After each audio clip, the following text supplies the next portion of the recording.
அகம் YouTube channel வழியாக மீண்டும் உங்களை சந்திக்கிறது ரொம்ப சந்தோஷம். நம்ம ஒரு ஃப்ரெண்டை ரொம்ப நாள் பார்க்காம ஒரு 5-6 வருஷம் கழித்து மறுபடியும் பார்க்கும்போது பார்த்திங்கன்னா, நீங்கள் அவரை 5-6 வருஷம் முன்னாடி பார்க்கும்போது ரொம்ப குண்டாக இருந்திருப்பார். இப்போ பார்க்கும்போது ரொம்ப இழைச்சிருப்பார், ஒல்லியாக இருப்பார். உடனே கேட்போம், என்னப்பா இப்படி இழைச்சிட்ட அப்படின்னு. நீ என்னை இழைச்சிட்டேன்னு சொல்லாதப்பா, நான் லீன் ஆகிட்டேன் அப்படின்னு அப்படின்னு சொல்லுவார்.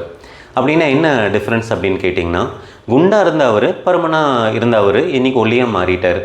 அப்போ நம்ம கேட்போம், ஏன்ப்பா இப்படி இழைச்சிட்டே, உனக்கு ஒன்றும் வருத்தமாக இல்லையா அப்படின்னு. இன்றைக்கி அதை ஏன்ப்பா கேட்குற, முதல்ல இருந்த உடம்பு பார்த்திங்கன்னா பயங்கர குண்டாக இருந்தது, எனக்கே பாரமாக இருந்தது, என் உடம்பே என்னோடய வெயிட்டை என்னால் தூக்க முடியாமல் இருந்தது.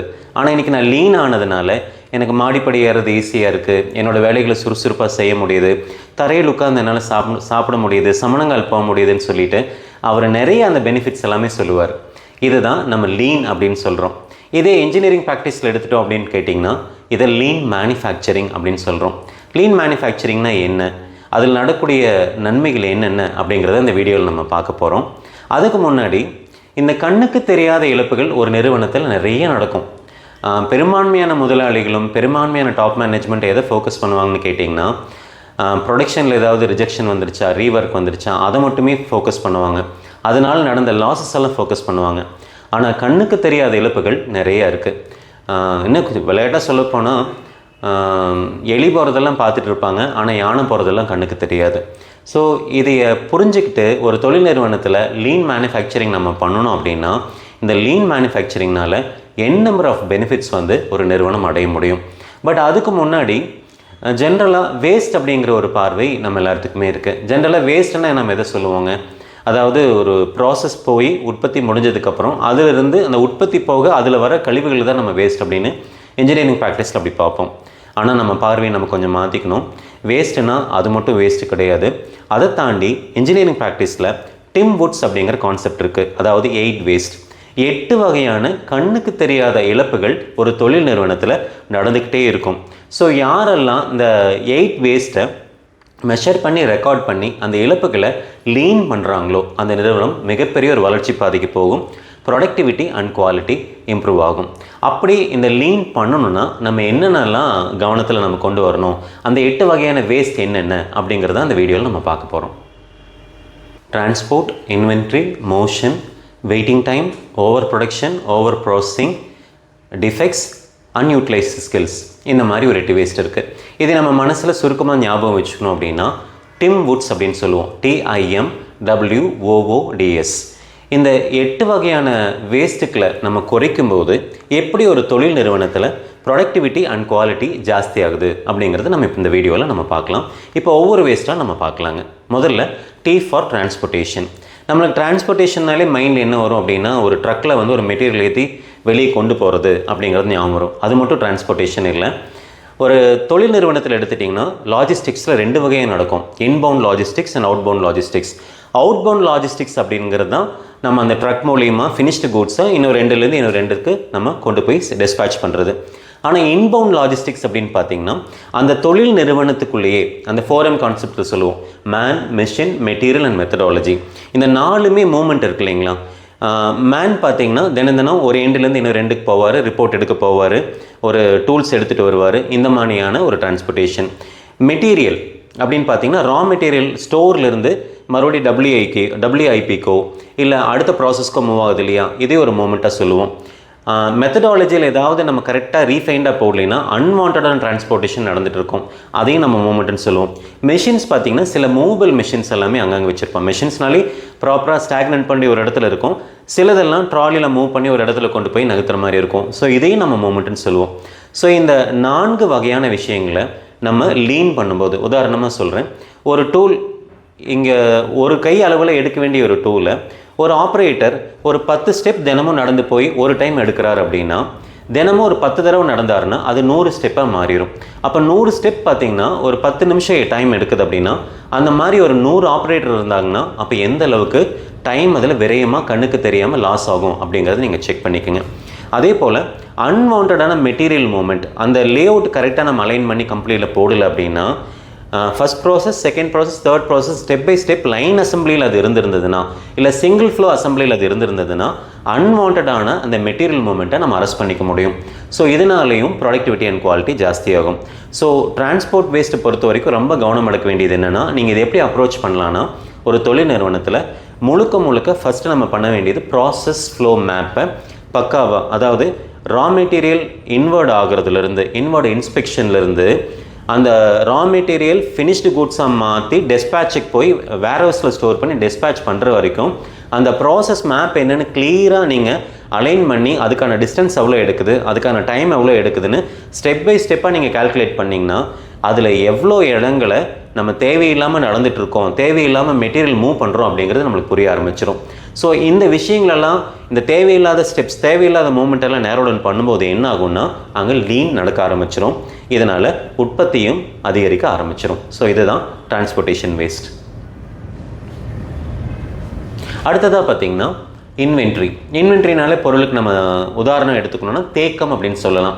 அதாவது ஒரு தொழில் நிறுவனத்தில் உற்பத்தி செய்கிறதுக்கு பொருட்கள் ரொம்ப தேவையானது தான், ரா மெட்டீரியல் அவசியமானது. ஆனால் அந்த ரா மெட்டீரியல் எவ்வளோ இருக்கணும் அப்படிங்கிறது ஜட்ஜ் பண்ண வேண்டியது அந்த தொழில் நிறுவனத்தில் இருக்கிற பொட்டென்ஷியல் அவுட்புட்டை பொறுத்து. அங்கே எவ்வளோ மிஷின்ஸ் இருக்குது, அங்கே எவ்வளோ எம்ப்ளாயீஸ் இருக்காங்க, இவ்வளோ எம்ப்ளாயீஸ் இந்த மிஷினை கண்டினியூஸாக ரன் பண்ணால் எவ்வளோ அவுட்புட் மாதம் கொடுக்க முடியும், சப்ளையரோட டிமாண்ட் எந்த அளவுக்கு இருக்குது அப்படிங்கிறதெல்லாம் தீர்மானித்து தான் ஒரு இன்வென்ட்ரி நம்ம கொண்டு வந்து வைக்க முடியும். சில தொழில் நிறுவனம் நம்ம பார்த்துருக்குறோம், ஸ்டோர்ஸ்குள்ளே போனால் அளவுக்கு அதிகமான பொருட்கள்லாம் அடுக்கி வச்சுருப்பாங்க. ரா மெட்டீரியல் கேட்டால் இல்லைங்க சார், ஒரு 6 மாதத்துக்கு தேவையான மெட்டீரியலெல்லாம் கொண்டு வந்து நம்ம ஸ்டோர் பண்ணிட்டோம் அப்படின்னு அவங்க சொல்லுவாங்க. நீங்கள் உதாரணமாக பாருங்கள், 6 மாதத்துக்கு தேவையான மூலப்பொருள்களை ஸ்டோர் பண்ணால் அதில் என்னென்னலாம் கண்ணுக்கு தெரியாத இழப்புகள் வரும் அப்படின்னா, அந்த 6 மாதத்துக்கு வாங்கின மெட்டீரியலுக்கான முதலீடு மூலதனம் அங்கேயே தான் இருக்கும். ரெண்டாவது அது வைக்கிறதுக்கான ஸ்பேஸ், அப்புறம் அதை பராமரிக்கிறதுக்கான ஸ்டோர் கீப்பர்ஸ். ஸோ இது எல்லாம் எடுத்துக்கிட்டிங்கன்னா மிகப்பெரிய லாஸ் ஆகும்.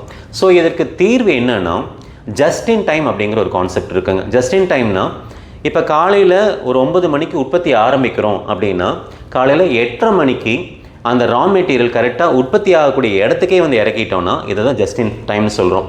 இப்படி நம்ம அந்த ரா மெட்டீரியலை உற்பத்தி பண்ணுற இடத்துக்கே கொண்டு நம்ம டவுன்லோட் பண்ணிட்டோம் அப்படின்னா அங்கே என்னென்ன விஷயங்கள் தவிர்க்கப்படுது, ஒரே ஒரு விஷயம் மட்டும் நடக்கும். இன்வர்ட் இன்ஸ்பெக்ஷன் நடந்து மெட்டீரியல் அங்கே இறக்கிடுவாங்க.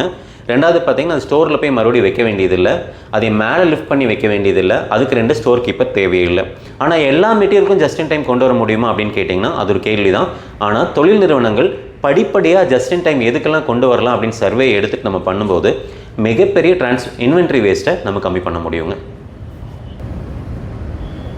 அடுத்தது மோஷன் அப்படிங்கிறது அன்வான்ட் மூமெண்ட். நீங்கள் சில தொழில் நிறுவனங்களை பார்க்கலாம், காலையில் பஞ்ச் பண்ணும்போது மட்டும்தான் அந்த நபர் இருப்பார், பயோமெட்ரிக்கில் வைக்கும்போது மட்டும்தான். அதுக்கப்புறம் கம்பெனிக்குள்ளே எங்கே போனார்னே தெரியாது, தேவையில்லாமல் எங்கே போவார் அங்கே போவார் சுற்றிக்கிட்டே இருப்பார்.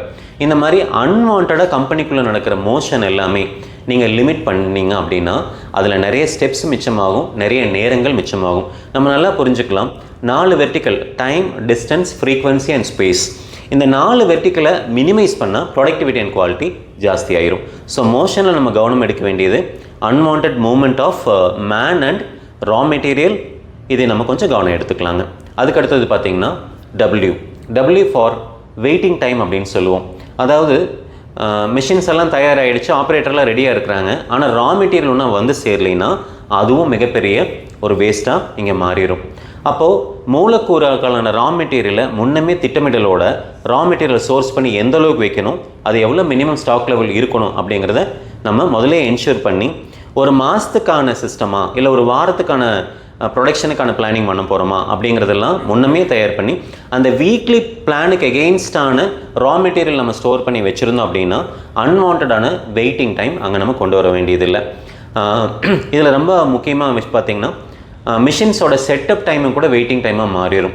அப்போ மிஷின் செட்டப் பேராமீட்டர்ஸ் எப்போ கொடுக்கலாம், எந்த நேரத்தில் மிஷின் ரன் பண்ணலாம் அப்படிங்கிறதெல்லாம் ப்ரீ டிஃபைன்டாக ஒரு எஸ்ஓபி நம்ம பண்ணிட்டோம் அப்படின்னா இந்த வெயிட்டிங் டைமையும் பெருமளவு நம்ம குறைக்க முடியும். அடுத்தது பார்த்திங்கன்னா ஓவர் ப்ரொடக்ஷன். அளவுக்கு அதிகமான பொருளை உற்பத்தி பண்ணி தொழில் நிறுவனத்துக்குள்ளேயே வேர்ஹவுஸில் வைக்கிறதுனால மிகப்பெரிய ஒரு கண்ணுக்கு தெரியாத இழப்பு ஏற்படும். இதை எதை தீர்மானிக்கும் அப்படின்னு கேட்டிங்கன்னா சப்ளையரோட டிமாண்ட் என்னன்னு நீங்கள் பாருங்கள். அந்த டிமாண்டுக்கு எகெயின்ஸ்டான ஆர்டர் நம்ம ஒர்க் பண்ணி கொடுத்தோம் அப்படின்னா மூலப்பொருளில் நம்ம முதலீடு போட்டிருப்போம், அது ப்ராசஸ் ஃப்ளோக்குள்ளே வரும், அதை மெஷின் பண்ணுவோம், அது ப்ராடக்டாக நம்ம மாற்றுவோம்.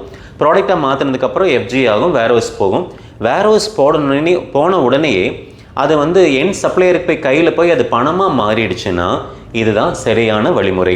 இல்லை நாங்கள் வந்து ஸ்டாக் நிறைய தயாரித்து எங்கள் வேர்ஹவுஸில் ஸ்டோர் பண்ணி வச்சுக்கிறோம், கஸ்டமர் கேட்கும்போது நாங்கள் கொடுக்குறோன்னு சொன்னிங்கன்னா இதில் மிகப்பெரிய லாஸ் வரதுக்கு வாய்ப்பு இருக்குது. ஏன்னா நம்ம இந்த மூலக்கூறு ரா மெட்டீரியல்லேருந்து எஃப்ஜி ஆகிற வரைக்கும் நிறைய பணம் அதில் நம்ம போட்டிருக்கோம். ஸோ சப்ளையர்கிட்டேருந்து அது நம்மளுக்கு அமௌண்ட்டாக உள்ளே வரும்போது மட்டுமே தான் அது டேலி ஆகும். வேர்ஹவுஸ்லேயே இருந்ததுன்னா அது மிகப்பெரிய இன்விசிபிள் லாஸஸ் வரும். ஸோ ஓவர் ப்ரொடக்ஷனை தவிர்க்க வேண்டிய விஷயம் மிகவும் முக்கியமானது. ஆனால் சில இண்டஸ்ட்ரிக்கு ஓவர் ப்ரொடக்ஷன் அப்ளிகபிள் ஆகாது. உதாரணமாக பார்த்தீங்கன்னா சிவகாசி எடுத்துட்டிங்கன்னா பட்டாசு தொழிற்சாலையில் தீபாவளி முடிஞ்சதுக்கப்புறமே பார்த்தீங்கன்னா அடுத்த நாளே ப்ரொடக்ஷன் ஸ்டார்ட் பண்ணியிருப்பாங்க. அந்த வருஷம் முழுக்க பண்ணுவாங்க. அப்புறம் அக்டோபர் நவம்பர் காலகட்டத்தில் தீபாவளி வரும்போது பல்காக சப்ளை பண்ணுவாங்க. நம்ம அங்கே போய் நீங்கள் ஓவர் ப்ரொடக்ஷன் வைக்காதீங்கன்னு சொல்ல முடியாது, ஏன்னா அந்த இண்டஸ்ட்ரி அப்படி. ஆனால் உங்கள் இண்டஸ்ட்ரிக்குள்ளே ஓவர் ப்ரொடக்ஷன் இருக்கான்னு என்ஷூர் பண்ணிக்கோங்க. இதனால் பெருமளவு நம்ம லாஸை குறைக்க முடியும். அப்புறம் பார்த்திங்கன்னா for over processing. Over processing கேட்டிங்கன்னா ஃபார் எக்ஸாம்பிள் ஒரு சப்மர்சிபிள் பம்ப் பண்ணுறோம், அதில் பார்த்திங்கன்னா ஒரு எஸ்எஸ் பாடி வரும். அந்த எஸ்எஸ் பாடி ரொம்ப பளபளன்னு இருக்குன்னு அவசியம் கிடையாது. ஏன்னா அந்த சப்மர்சிபிள் பம்பு மேனுஃபேக்சர் பண்ணி ஒரு எண்ட் சப்ளையர் போயிடுச்சுன்னா அது போர்வெல்குள்ளே தான் இறக்க போகிறாங்க. அது பார்த்திங்கன்னா வெளியே கஸ்டமருக்கு தெரிய போகிறதில்ல. அப்போது அந்த எஸ்எஸ் டியூப்பில் எந்த அளவுக்கு பஃபிங் பண்ணால் போதும் அப்படிங்கிறத முடிவு பண்ணிட்டு அந்தளவுக்கு பண்ணால் போதும், ஓவர் பாலிஷ் அதுக்கு தேவையில்லை. ஸோ இந்த மாதிரி தொழில் நிறுவனத்தில் இருக்கிற ஒவ்வொரு ப்ராசஸை அனலைஸ் பண்ணி எங்கெங்கெல்லாம் அளவுக்கு அதிகமான ப்ராசஸ் நம்ம பண்ணுறோம், ஓவர் ப்ராசஸிங் பண்ணுறோன்னு பார்த்துட்டு அந்த ப்ராசஸ் எல்லாம் நீங்கள் எலிமினேட் பண்ணிங்கன்னா அதன் மூலியமாகவும் நேரமும் மிச்சமாகும், ஃப்ரீக்வன்சி மிச்சமாகும். இதன் மூலியமாகவும் ப்ரொடக்டிவிட்டி ஜாஸ்தி பண்ணலாம். அப்போ ஒரு தொழில் நிறுவனத்தில் மைக்ரோ லெவலில் நீங்கள் ஓவர் ப்ராசஸிங் பற்றி அனலைஸ் பண்ணி டேட்டா எடுத்து இதை நீங்கள் எலிமினேட் பண்ணணும். அடுத்தது பார்த்தீங்கன்னா டி ஃபார் டிஃபெக்ட்ஸ். குறைபாடு உள்ள ஒரு பொருள் நம்ம தயாரித்தா எதெல்லாம் வேஸ்ட்டுன்னு நீங்கள் நினைக்கிறீங்க? அந்த ரா மெட்டீரியல் வாங்கணும் இல்லைங்களா, இங்கே குஜராத்லேருந்து அகமதாபாத்லேருந்து மெட்டீரியல் வந்தது இல்லையா, அந்த மெட்டீரியல் ஸ்டார்ட் ஆன இடத்துலேருந்து எஃப்ஜிஐ வேர்ஹவுஸில் ஸ்டோர் பண்ணி சப்ளையருக்கு டிஸ்பேட்ச் பண்ண வரைக்கும் அத்தனையும் வேஸ்ட். அதில் இன்னொரு முக்கியமான விஷயம், குறைபாடுள்ள பொருளை தயாரித்தா அது ரீவர்க்காக மறுபடியும் கம்பெனிக்கு திரும்பி வரும். அந்த ரீவர்க் பண்ணும்போதும் பார்த்திங்கன்னா அதற்கான மேன் பவர், அதுக்கான ஸ்பேர்ஸ் மாற்றுறது, அதற்கான மனித உழைப்புகள், இது எல்லாமே வேஸ்ட். ஸோ அப்போ குறைபாடுள்ள பொருட்களை பெருமளவு நம்ம குறைக்கணும். இதுக்கு எக்ஸலண்ட்டான சிஸ்டம் பார்த்திங்கன்னா பொக்கையோகே அப்படின்னு சொல்லுவோம், மிஸ்டேக் ப்ரூஃப் சிஸ்டம். ஒரு குறைபாடு இல்லாத ஒரு பொருளை தயாரிக்கிறதுக்கான வழிமுறைகளை இந்த பொக்கையோகே உங்களுக்கு வழிகாட்டுதல் கொடுக்கும். இதை நம்ம யூடியூப் சேனலில் அந்த வீடியோ நம்ம போட்டிருக்கோம், அதையும் நீங்கள் பாருங்கள். கடைசியாக பார்த்தீங்கன்னா அன்யூட்டிலைஸ்டு ஸ்கில்ஸ். ஒரு 100 பேர் வேலை செய்யக்கூடிய நிறுவனத்தில் 100 பேரில் 50 பேர் மல்டி டேலண்டடாக இருப்பாங்க. அதாவது ஒரு நபர் எடுத்துக்கலாம், ஒருத்தர் எக்ஸலும் நல்லா பண்ணுவார், அதே டைம் ப்ரொடக்ஷன் மேனேஜராகவும் இருப்பார், அதே டைம் ஈவெண்ட்டே ஆர்கனைஸ் பண்ணுவார், அதே டைம் நல்ல பேசக்கூடிய மனிதராக இருப்பார். ஸோ ஒரு தொழில் நிறுவனத்தோட கடமை என்னென்னா அந்த 100 பேரோட ஸ்கில் செட் என்னென்னு ஒரு பைஃப்ரிகேட் பண்ணி யார் யாருக்கு என்னென்ன வேலை கொடுக்கலாம் அப்படின்னு சொல்லி மல்டிபிள் டாஸ்கிங் கொடுக்க ஆரம்பிக்கும் போது என்ன ஆகும் அப்படின்னு கேட்டிங்கன்னா அந்த தொழில் நிறுவனமே ஒட்டுமொத்தமாக வளர ஆரம்பிக்கும். ஒரு மனிதன்னா ஒரு திறமை தான் இருக்கணும்னு அவசியம் கிடையாது, அந்த மனிதனுக்கு 2-3 திறமை இருக்கலாம். ஸோ ஒரு டாப் மேனேஜ்மெண்ட் அந்த மனிதனை சரியான அடையாளம் கண்டு அந்த முழு திறமைகளையும் உள்ளே நம்ம பயன்படுத்திக்கிட்டோம் அப்படின்னா இதனால் கம்பெனிக்கு மிகப்பெரிய ஒரு வளர்ச்சி வரும். அதில் நிறைய ப்ரொடக்டிவிட்டி அண்ட் குவாலிட்டி நம்ம கொண்டு வர முடியும். ஸோ இதுதான் அன்யூட்டிலைஸ்டு ஸ்கில்ஸ். இந்த 8 வேஸ்ட்டும் பார்த்திங்க அப்படின்னா ஒரு தொழில் நிறுவனத்தில் இன்றைக்கி நிறைய நடந்துக்கிட்டே தான் இருக்குது. ஆனால் நிறைய டாப் மேனேஜ்மெண்ட் இந்த 8 வேஸ்ட்டில் இப்போ ஃபோக்கஸ் பண்ணுறது இல்லை.